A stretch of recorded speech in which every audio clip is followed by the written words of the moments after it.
warahmatullahi wabarakatuh. Selamat pagi anak-anak, bersua lagi pada pembelajaran online. Tentunya tetap semangat karena dengan semangat kalian akan menjadi anak yang hebat. Jangan lupa giat sholat 5 waktu, giat PHBS agar imun kalian luar biasa. Hari ini jangan lupa pula bersenang-senanglah karena kita akan belajar dengan menyenangkan. Sebelum belajar, baiklah kita awali dulu dengan bacaan basmalah bersama-sama. Bismillahirrahmanirrahim. Kembali belajar pada tema 6 menuju masyarakat sejahtera, subtema 1 masyarakat sejahtera negara kuat, muatan bahasa Indonesia. Tujuan pembelajarannya, yang pertama, siswa mampu memperkirakan informasi teks non-fiksi sebelum dibaca.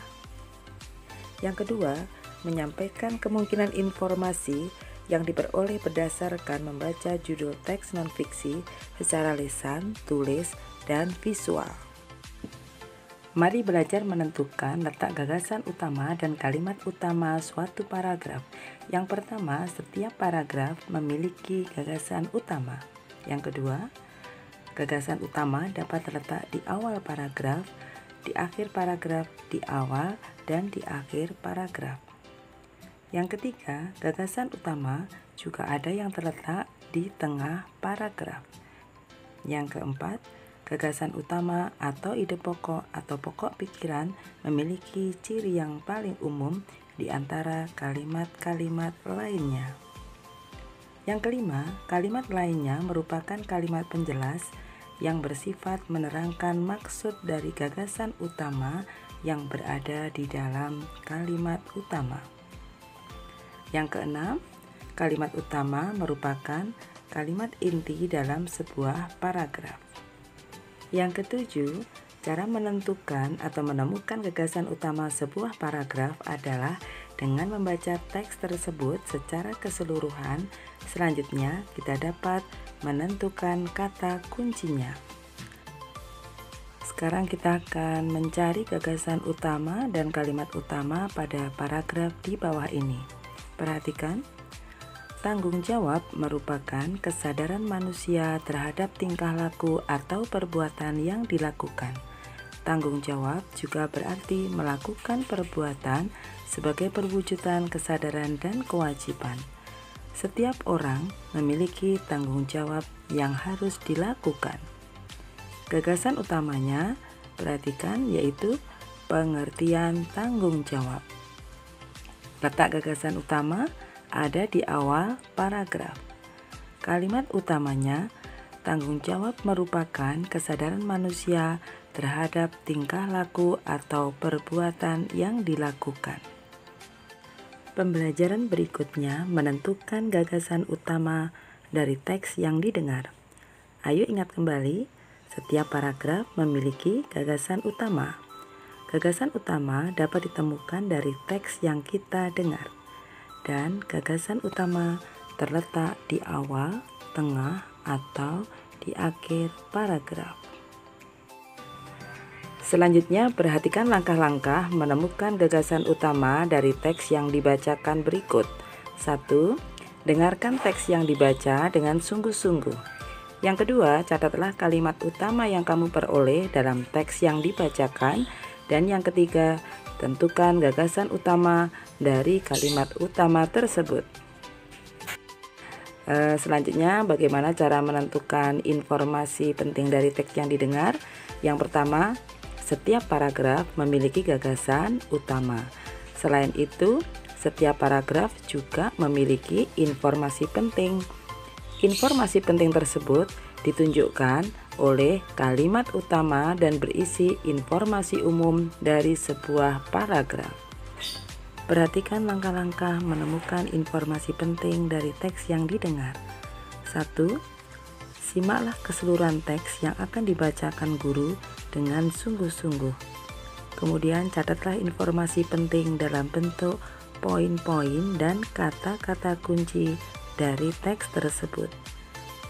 Kemudian kembangkanlah poin-poin tersebut menjadi kalimat yang utuh dan rangkailah kalimat tersebut hingga menjadi paragraf yang baru. Jadi sebelum anak-anak membuat teks, kalian dengar, kemudian dicatat poinnya, dan poin itu dikembangkan sehingga menjadi suatu paragraf yang baru. Simaklah teks berikut dengan cermat. Menjaga kebersihan lingkungan sekolah. Sekolah merupakan tempat untuk melaksanakan kegiatan belajar dan mengajar. Lingkungan sekolah harus selalu dijaga kebersihannya. Kebersihan sekolah akan berpengaruh pada kenyamanan lingkungan. Setiap warga sekolah menginginkan agar lingkungannya nyaman. Apa judul teks di atas? Judul teksnya menjaga kebersihan lingkungan sekolah. Kata kuncinya menjaga kebersihan lingkungan sekolah. Informasi penting yang didapat, lingkungan sekolah harus selalu dijaga kebersihannya. Selanjutnya, menggali informasi dari teks non-fiksi berdasarkan gagasan utama setiap paragraf.